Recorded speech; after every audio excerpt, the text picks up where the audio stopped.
Before we begin, make sure you're subscribed because today's story is one that goes far deeper than just a performance. It is a journey filled with struggle, heartbreak, sacrifice, and a return that nobody saw coming. This is the emotional comeback of a poor Filipino carpenter's son, a boy who once stood on the America's Got Talent stage trembling with fear, and who now returns as a man with a voice shaped by pain, shaped by survival, and shaped by a promise he made long ago. And this is the song that brought Simon Cowell to tears. The story begins in a small coastal town in the Philippines, in a wooden house built from leftover pieces of lumber, where the boy and his father lived alone. His mother had passed away when he was very young, and the only memory he held was how she hummed a gentle tune every night before he slept. His father, a struggling carpenter, worked long, exhausting hours under the heat of the sun, building furniture and repairing broken doors for neighbors just to put rice on the table. They didn't have much, but they had each other, and every evening, the father would say the same thing: "One day, your voice will take you farther than my hands ever could. One day, you will stand on a stage big enough to carry the dreams of all the people who never had the chance." The boy didn't understand how big that dream was until the day a small second-hand television arrived at their home as a gift from a neighbor. It barely worked, the screen sometimes flickered, but the night they accidentally landed on America's Got Talent, something inside him changed. He saw singers from around the world standing under bright lights, pouring their hearts out before the judges, and he whispered to his father, "One day, I want to be there." His father looked at him, looked at his thin arms, looked at the calluses forming on his small hands from helping with carpentry every day, and smiled a tired but hopeful smile. "If you believe it, then sing like you already belong there." And so the boy practiced every morning, not in a studio, not with a teacher, but beside his father in the workshop.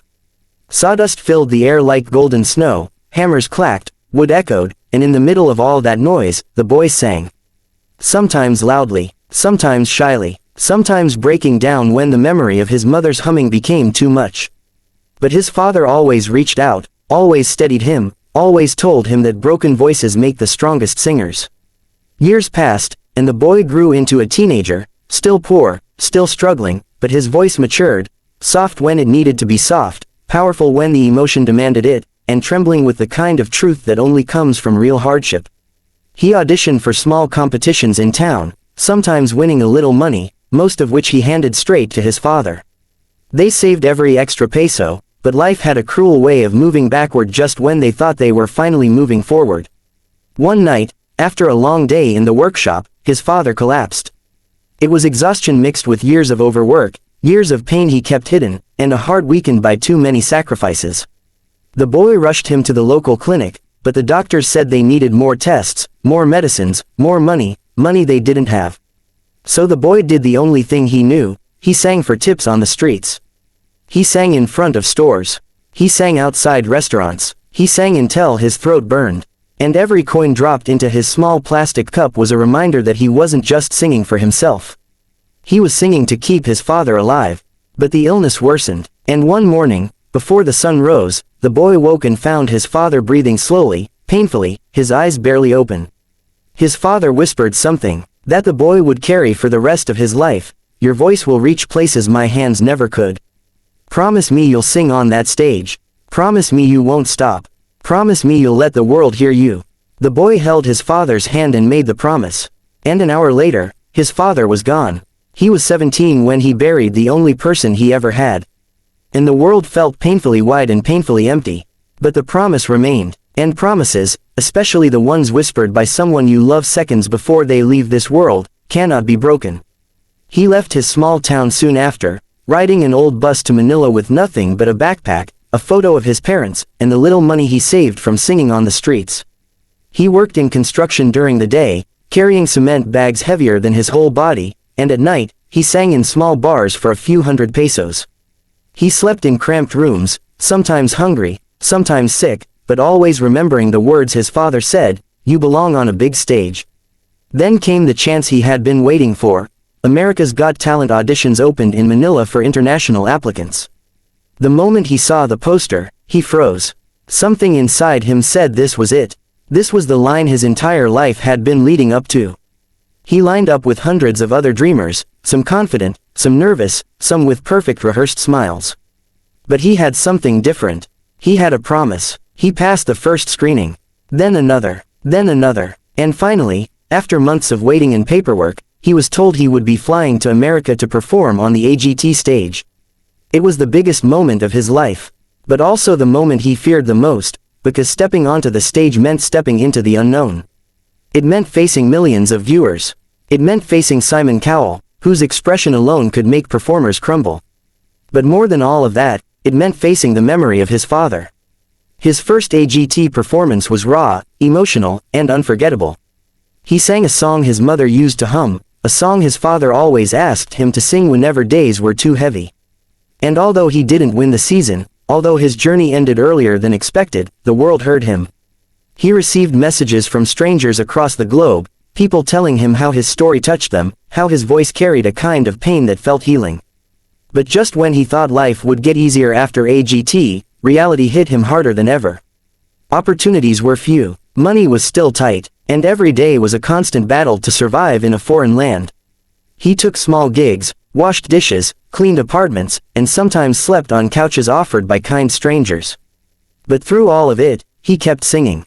And he waited. And he hoped. Years passed. And then, one night, while he was performing in a tiny cafe in Los Angeles, a woman approached him after the show. She said she worked with someone from the AGT production team and asked if he had ever considered returning to the show. He froze. His heart raced. He didn't know whether to laugh, cry, or faint. She told him that AGT was doing a special season celebrating powerful comeback stories. And that she believed his voice, his journey, belonged there. He hesitated. What if he failed again? What if he disappointed the people who believed in him? What if he broke the promise he made to his father? But then he remembered that promise wasn't a burden. It was a path. And so he returned. The moment he stepped onto the AGT stage again, the audience erupted. Many remembered him. The Filipino Carpenter sung with the heartbreakingly honest voice. The judges smiled. Howie waved. Heidi placed her hand on her heart.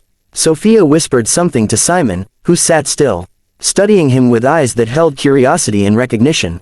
Simon leaned forward and asked, "You've returned. Why?" The boy took a breath, his voice trembling but steady enough to say, "I made a promise. And this time, I'm singing the song that kept me alive." The stage went silent. The lights dimmed. And then the music started. A simple piano, soft, echoing, almost like a heartbeat. He closed his eyes, took a breath, and began. The first note was delicate, almost fragile, like glass about to break. But as the lyrics unfolded, the audience grew still. There was something different about him now. Something deeper, something stronger. His voice had matured, rich with years of pain, healing, and growth. He sang about losing a father. About working with hands that were too small for the burdens they carried. About singing through hunger, through grief, through lonely nights in unfamiliar places. The lyrics spoke of a promise, of a dream, of a boy trying to become the man his father believed he could be. People in the audience wiped their tears. Some held their breath, even backstage crew members paused to watch. And then came the high note, the moment that changed everything. He poured every memory, every struggle, every broken piece of his life into that single note. It cracked not because he lacked talent, but because his heart split open in real time. Simon Cowell, known for his strong composure, slowly lifted his hand to his face. His eyes glistened, his lips pressed together, and a single tear fell. When the song ended, the boy stood frozen. The audience erupted. Some stood, some cried, some shouted his name. He didn't move. He just looked upward, as if speaking to someone who wasn't there but who had never truly left. The judges were speechless. Heidi was the first to find her voice, saying she had never felt a performance so deeply. Howie said the world needed voices like his, voices born from struggle, not privilege. Sophia said his voice was a gift wrapped in heartbreak. And then Simon stood up. He looked at the boy, his voice cracking slightly as he said, "That wasn't just a performance. That was a life story told through music. And I want the world to hear you again." The golden buzzer wasn't part of this season. But that didn't matter. The entire room shimmered with the emotional weight of what they had just witnessed. The boy stepped off the stage in tears. He wasn't crying because he succeeded. He wasn't crying because he moved Simon. He was crying because he kept the promise. And for the first time in years, he felt his father's presence beside him. The world would talk about that performance for weeks. News channels replayed the clip. Reaction videos flooded the internet. Fans from the Philippines wrote messages of pride. People who had never known him felt like they knew his story.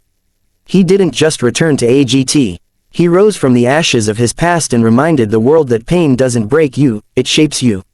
And that is the journey of the poor Filipino carpenter's son who returned to AGT with nothing but a promise, a song, and a voice powerful enough to make Simon Cowell cry.